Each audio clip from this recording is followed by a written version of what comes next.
బాగున్నా వదినా, మొత్తానికి కూతురు పెళ్లి చేసావు. అబ్బాయి యావరేజ్ అంటగా. ఆహా, బయట టాకు బంగారం రేటు ఏమి పెరిగిపోయిందో వదినా. అందుకే డబ్బులు చేతిలో ఉంటే అయిపోతాయని మొన్నే వెళ్ళి ఈ హారం చేయించుకున్నా. కెంపులు పచ్చలు ఇగో వజ్రాలు అన్నీ వేసి చేయించుకున్నా వదినా. 25 లక్షలు అయ్యింది. ఇదిగో పాప ఇట్రా. ఏం పేరు ఇది? రాణియా? ఎవరి కూతురువి? మా లక్ష్మి కూతురువా? ఓ సినీ దుంపదాగా.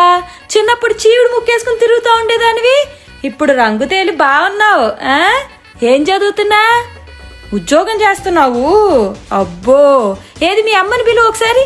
ఏంటే లక్ష్మి, నీ కూతురు ఎంత పెద్దదైపోయింది. సంబంధాలు ఏమన్నా చూస్తున్నారా? నాకు తెలిసిన అబ్బాయి ఉన్నాడు, మాట్లాడినేంటి. మన సైడే, రాజు అని. పేర్లు కూడా ఎంత చక్కగా కలిసినాయో చూసావా? రాజు అనగానే ఇలాంటి రాజు అనుకుంటున్నావేమో. మనం చెప్పుకుంటాం కదా అనగనగా ఒక రాజు అని. అలాంటి అబ్బాయి, ఒత్తు జుట్టు, వేళ్ల నిండా ఉంగరాలతో భలే ఉంటాడు. మరి నువ్వు సరే అన్నావు అనుకో, వెంటనే పెళ్లి చూపులు ఏర్పాటు చేసేస్తా. ఎప్పుడా? జనవరి 13 ముహూర్తం చాలా బాగుందంట. ఎక్కడా? మన అమెరికాలోని థియేటర్లో. అందరూ వచ్చేయండి చూసేద్దాం అనగనగా ఒక రాజుని.